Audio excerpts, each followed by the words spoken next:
Whether it be due to the goofy situations, heartwarming moments, or extensive cast of iconic villains, Courage the Cowardly Dog is a series full of memorable and beloved episodes. From the spooky shenanigans of Freaky Fred and King Ramses, to the meaningful messages of Perfect and Last of the Star Makers, certain episodes of the show have made a lifelong impression on the hearts of fans, and have stood the test of time as the definitive examples of what the series has to offer. While these episodes are absolutely deserving of the love that they receive, their popularity has the unfortunate side effect of pushing other, perhaps marginally less memorable episodes out of the limelight. So in this video, I'm going to take a moment to show some love to those episodes, and count down what I consider to be the top 10 underrated episodes of Courage the Cowardly Dog. Hey everyone, and welcome to the channel. My name's Janos, and as you may or may not know, I've been gone for a while. But I'm back now and hoping to get into a semi-regular upload schedule soon. So I want to say a big thank you to anyone coming back, and a hearty welcome to those here for the first time. If you end up enjoying this video, it'd be awesome if you could take a moment to leave a like, and maybe even subscribe if you want to see more content like this in the future. But with all that said, let's not waste any more time and dive right into the first episode on our list. Number 10, The Transplant. Courage the Cowardly Dog is widely known for its parodies of various monsters and tropes from horror and sci-fi classics. Some obvious examples include the episodes Night of the Weremole and The Demon in the Mattress, which parody Night of the Werewolf and The Exorcist respectively. The Transplant is an often overlooked addition to this catalog of satires, as it puts its own unique spin on the kaiju monster trope. For those less familiar, a kaiju is essentially a giant monster, the most notable examples of which include King Kong and Godzilla. While these creatures are generally portrayed as serious and imposing threats to society, the Transplant subverts these expectations by thrusting the decisively unimposing Courage and Eustace into that role. After discovering the remains of a now extinct giant kangaroo monster, Eustace suffers an injury to his back and uses the creature's bones for a spinal disc transplant. This has the unintended consequence of somehow transforming him into a kangaroo monster, where he then kidnaps Muriel and goes on a rampage across the world. To save her, Courage undergoes the transformation himself, and confronts Eustace in Paris, where he eventually defeats him by overfeeding him croissants. I love the blatant absurdity of this episode, from the nonsensical logic of Courage and Eustace's transformation to their anticlimactic battle involving painting and pastries. Each detail exists to make light of the kaiju monster trope, which is so often portrayed as an epic battle between beings of near godlike power. While this episode may be lacking a frightening villain or deep meaning, it earns a spot on this list due to its absurd humor and unfiltered creativity that made this series stand out from so many others. Plus, next time we see King Kong wreaking havoc, we can always try the Courage approach and just feed him a ridiculous amount of bananas. Number 9, Dome of Doom. When I think about Courage the Cowardly Dog, this is one of those episodes that immediately comes to mind for me. So much so that I was debating whether it could really be considered underrated or not. But after looking through various top 10 lists and only seeing it pop up a couple of times, I realized I just had to include it. This episode has a lot going for it. Not only is it funny, creative, and exciting, but it also has a really interesting premise that puts a comical and somewhat disturbing spin on our relationship with food. After answering a sketchy ad promising free food forever, a massive weather-controlling biodome is installed around the Bags farm, which is able to grow a lush garden in minutes. While all seems well at first, it quickly becomes apparent that these vegetables are actually strange flesh-eating animal-plant hybrids, and the rest of the episode is spent attempting to avoid being eaten and eventually defeating these carnivorous crops. Since food is such a fundamental aspect of the human experience, being on the other end of things can be a terrifying prospect. This trope of the hunter becoming the hunted is something seen in classic films such as Jaws and Predator, but becoming the prey of bloodthirsty vegetables is something fairly unique to this episode of Courage. The episode also clearly references the film Little Shop of Horrors, with the head of lettuce bearing a striking resemblance to the movie's iconic plant monster. In addition to its humorous and oddly frightening vegetable monsters, Dome of Doom also stands out to me for its subtle message of the need to be wary of advertisements. This is demonstrated through the mysterious and unscrupulous MegaVeg Corporation taking advantage of the unsuspecting bags for what I can only assume to be a trial run of their experimental inventions. Overall, this episode stands out to me for its funny, frightening, and unique conflict, as well as its iconic monsters and message of not taking advertisements at face value. And remember, it's very important to eat your vegetables before they have a chance to eat you. Number 8. Family Business. It's no secret that this series is rife with iconic, creative, and downright spooky villains, but this particular episode features a less common type of character for the show, the anti-villain. An anti-villain is more or less what it sounds like, a character that fulfills the role of a villain without actually being evil. An example of this can be found in the Marvel movie Captain America: The Winter Soldier, where the antagonist Bucky is brainwashed into fighting for the bad guys. Despite doing evil things, we as the audience know that it isn't his fault, and want to see everything work out for him in the end. Family Business is an episode of Courage that showcases this type of character, albeit to a less cinematic extent, with the introduction of Basil, the burglar. While initially portrayed in a purely negative light, it quickly becomes apparent that the character is suffering from some variety of dementia and split personality disorder, causing him to switch between attempting to rob the bags and seeing them as his family. He calls them Mama Mashed Potatoes, Uncle Twinkletoes, and Nigel, and seems to be confusing them with what I assume to be his old family that would commit crimes together. While never explicitly stated, it seems to be implied that something in Basil's past resulted in him losing his family, the trauma of which eventually led to his personality changes. But through these frequent switches, we start to empathize with Basil, and come to see his kind nature expressed through his genuine love for what he thinks to be his family. That said, his unstable nature leads him to tie up the bags, smack them with a fish, and coerce them into attempting to steal Lincoln's head from Mount Rushmore.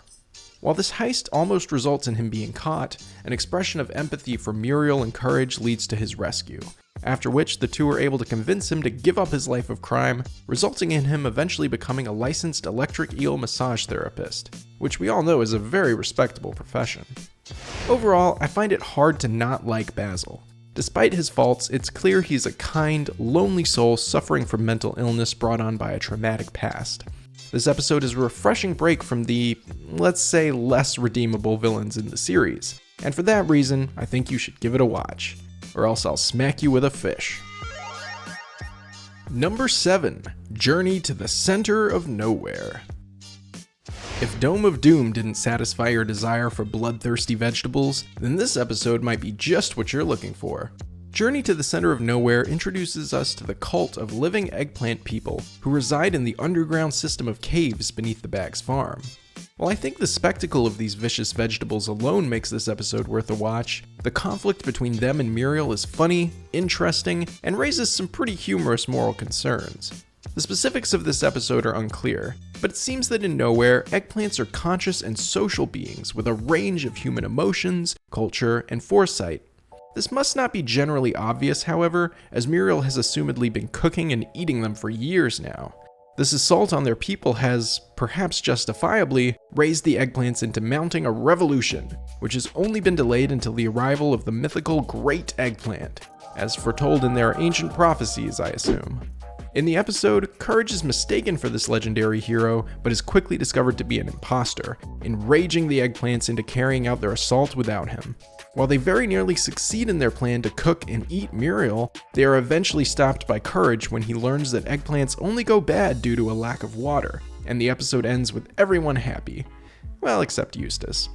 While it's not really addressed in the episode, I have to wonder if all eggplants in Nowhere are sentient, or if it's just this one group.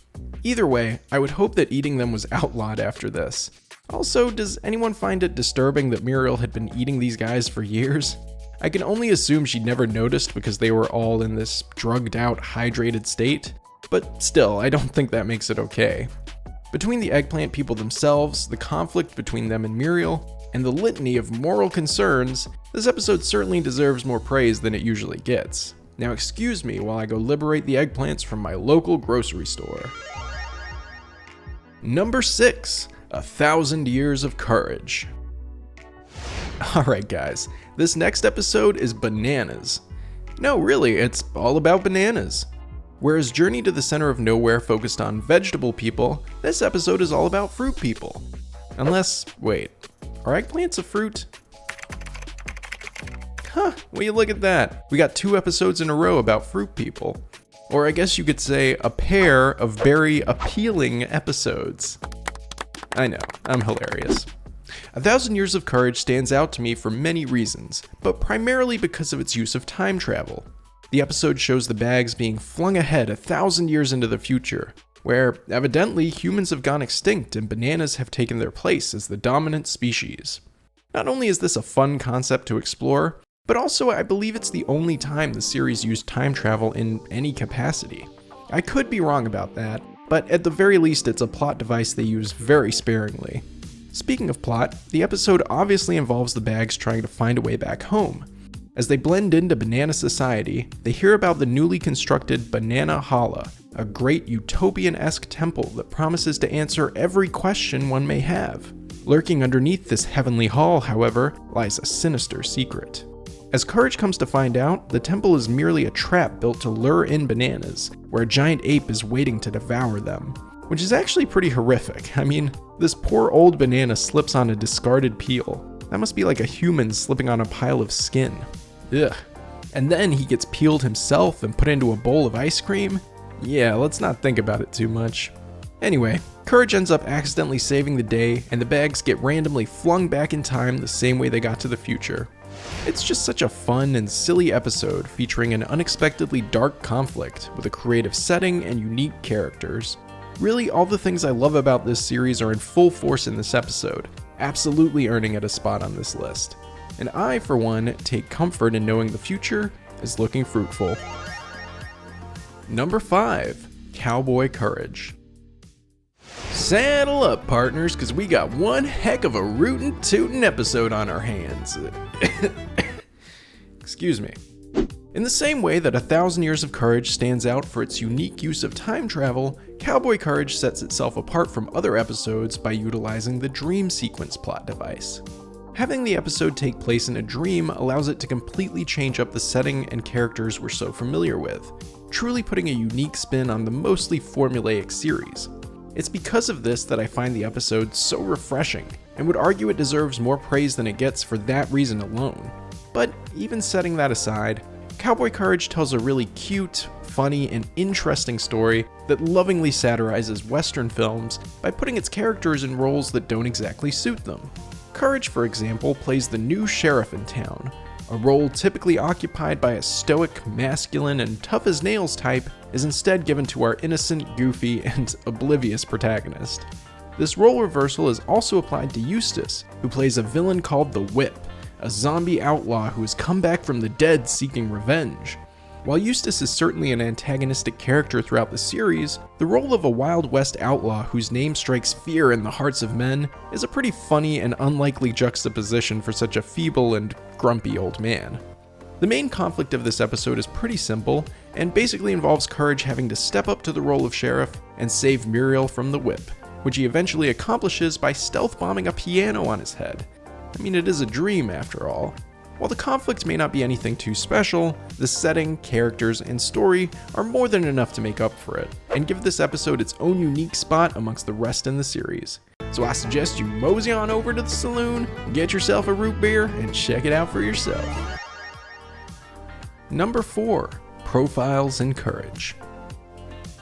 While the previous episodes I've talked about have been noteworthy for their excellent characters, settings, and stories, this episode stands out to me more for the message it seeks to convey, and the way it goes about doing so. Profiles in Courage begins by introducing us to a paper silhouette artist who dreams of bringing his life to work, but has so far been unsuccessful.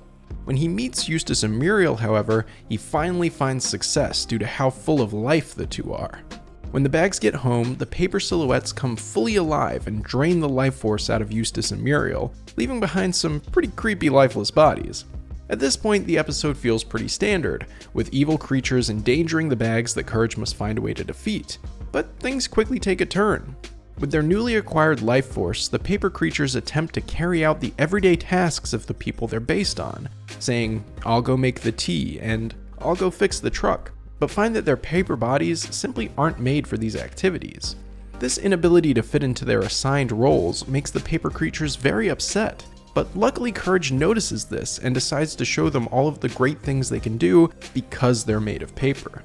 With the creatures now happy being themselves, they freely return Eustace and Muriel's life force and go off to live their own lives. Clearly, the message of this episode is the importance of being yourself, but the metaphors it uses go a little beyond that. The paper creatures were created in the image of other people, and felt that their entire purpose was to fulfill those roles. I see this as analogous to our world, where familial, societal, and cultural expectations can pressure us into acting in ways that are not true to ourselves. Whether that be in terms of gender roles, sexuality, religion, or anything else. The feeling that you have to be something you aren't can be truly destructive, as we see with the paper creatures in the episode. It is only by accepting ourselves for who we are that we can truly be happy and live our own lives. This excellent use of metaphors combined with an interesting premise and memorable characters make this episode an absolute gem, certainly deserving of more praise than it usually gets. And to anyone out there who may be struggling to reconcile other people's expectations with who you really are, just know you're not alone, and please remember that it's lovely to be made of paper. Number 3, house calls. You know, maybe it's just me, but I feel like good neighbors are hard to find nowadays. Whether they be playing music too loud, leaving trash around, or banging on the walls for no apparent reason, it can be hard to come across neighbors I get along with, much less ones I would be comfortable borrowing sugar from. So when I do find some good ones, I treasure them, and that's kind of what this episode is about. House Calls introduces us to the perpetually lonely Dr. Gerhardt, a mysterious scientist that uses sound to manipulate reality. In a desperate attempt to quell his loneliness, he had brought his house to life to keep him company, but this ended up backfiring when the old and envious home began to drive away any would-be neighbors. As the episode begins, he uses a new invention to bring the Baggs farmhouse next to his own, and attempts to start a friendly relationship with his new neighbors. Despite the ever-pleasant Muriel's receptiveness to this, Gerhardt's home soon grows violently jealous and drags him back inside before attacking the farmhouse. Thankfully, Muriel suggests that the angry house would perhaps feel better if it was fixed up, resulting in Courage and Gerhardt giving it some much-needed TLC, calming it and resolving the conflict. This episode stands out to me because of its unique use of a haunted house as its antagonist. While a haunted house usually presents a danger because of the ghosts living inside of it, this episode actually gives the home its own agency, something you don't tend to see done a whole lot. The only other example that comes to mind is the 2006 animated film Monster House, which quite possibly could have been loosely influenced by this episode. In addition to its unique antagonist, the episode also alludes to the importance of self-care and community, with Dr. Gerhardt desiring the company of others, but being unable to fully receive it until first tending to his own needs. This self-care was also initiated by Courage, highlighting the importance of looking out for others in your community. So maybe we should go easier on those noisy neighbors and see if they need a cup of sugar for once. Number 2, the uncommon cold. With a bad guy sinister enough to give you the chills and background music so catchy it's infectious, this episode is one fever dream I never want to wake up from. The Uncommon Cold has always stood out to me as an iconic Courage episode, not only for its memorable characters, but its creative premise, unusual setting, and interesting conflict as well. The episode is centered around a race of friendly slug creatures who have been enslaved by a giant snake wizard named Big Bayou. This sinister serpent has used his magic spellbook to bind the slugs and force them to do his bidding, which primarily consists of having them make stuffed versions of himself out of his shed skin. This creepy and honestly pretty gross habit is a physical manifestation of Big Bayou's relentless narcissism, which we also see exhibited through his constant talking about himself to himself.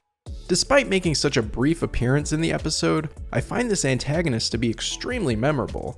I mean, an evil, giant, self-absorbed snake that casts spells and lives deep in the bayou is pretty hard to forget.